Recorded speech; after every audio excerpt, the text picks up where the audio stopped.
In last week's episode, we talked about John Rawls' thought experiment, the original position, and what it might take to design a just society. Let's see what you had to say.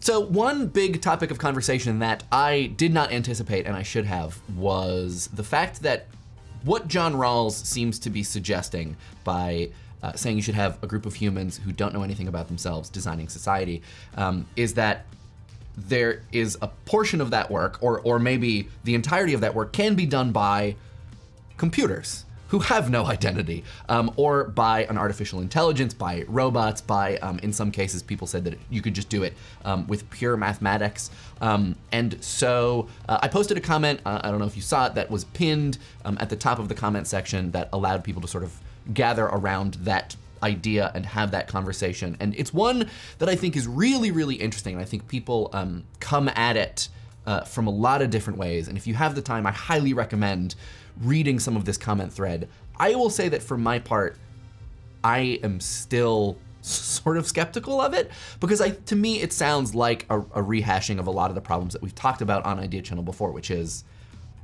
it's gonna be hard for us to design any system that is free of the influence of humans, that's free of the influence of the people who create it. So if you design an algorithm, if you design, if you model something using mathematics, if you design an AI that will learn and gather information and learn and gather information, it might distance itself from its creators, but there are still going to be fundamental decisions that are made by a human being.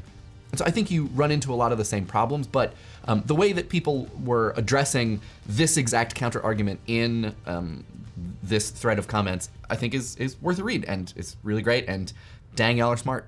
Two other questions, or I guess comments that came up a lot in the comments were sort of like a, like, whoa, hold on. We have to talk about other things before we talk about how to design a just society, namely, what is justice and what is a society? And those are very fair points.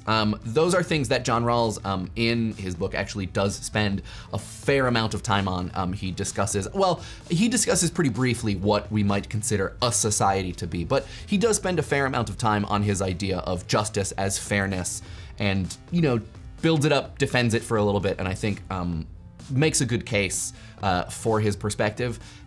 Instead of spending the time now just sort of talking about his ideas, what we'll do is I'll grab the pertinent passages from his book, and I'll just paste, you know, the very small snippets in the description below so that you can just sort of see, and I'll include the edition that I'm pulling from and the page number so that if you can get a hold of it, you can go and do further reading. Downdude and SarahM Panugayan write comments that distill, I think, a lot of the reaction to the original position as a whole, which is to ask how big of a mistake or how misguided or just how much trouble you're sort of setting yourself up for if what you're trying to do is design a society before the society starts, and then once it starts, those are your rules, and you sort of figure out the things that you didn't account for. You know, as Rawls had said, you know, oh, there are some secondary concerns, like you get society running, and then you deal with these other things, as opposed to understanding that you either might need to make a framework that will design society as it's running, you're sort of building the car as it's going down the highway, or you need to understand that whatever you design in your OP committee is just gonna be thrown out the window as soon as society begins and suddenly everybody realizes who they are. And I think that this is a really interesting thing that we didn't think a lot about or talk a lot about, at least while we were putting the episode together, this idea of, you know, a society is something that is, I think, built on cooperation, is one of the things that Rawls talks about.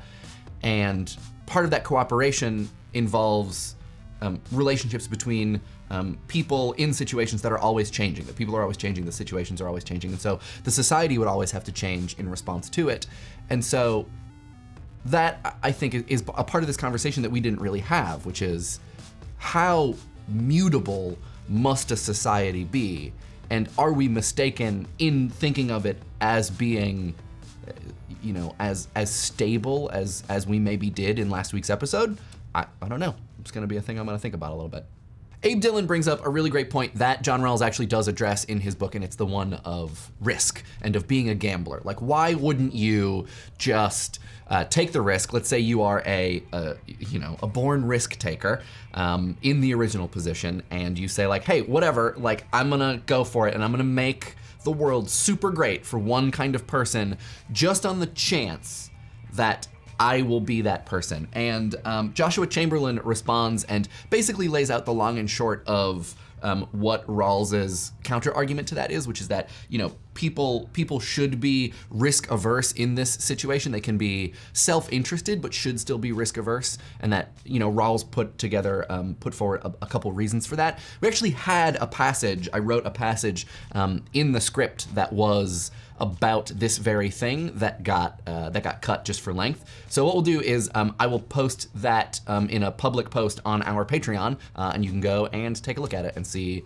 sort of what that part of the script was that got axed. Finvaara makes, I think, the really salient point that an emphasis on the material justice that we talked about, people being able to do and provide and make things for other citizens, will only ever be increasingly misguided as we move into a future where, you know, the robots, they're coming for your jobs. And I think that this is a really interesting line of thought, and one that I actually think about a lot, which is that, you know, is it necessary for us to figure out how to provide universal basic income outside of someone actually being employed privately, before we unleash the robot hordes onto the jobs? Yeah, I have no answer, because that's a very complicated problem. But yeah, this is, I think, a very salient point, and one that I did not connect to Rawls and material justice. Good one.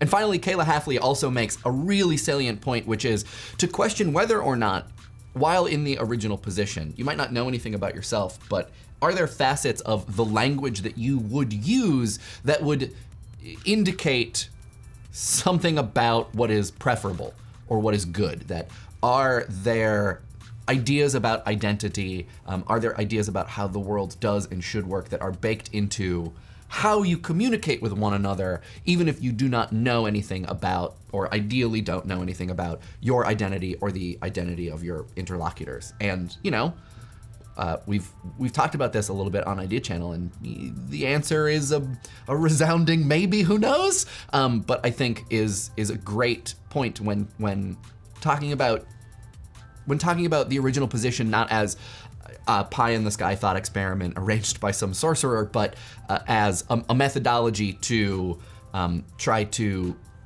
diminish the effect of a moral perspective, or of interest, and, you know, thinking about how, when you are trying to remove yourself from a situation, are there certain ways that you are communicating that then reinserts it? I think it's a tough problem. It's a hard concept, but I think a really important one.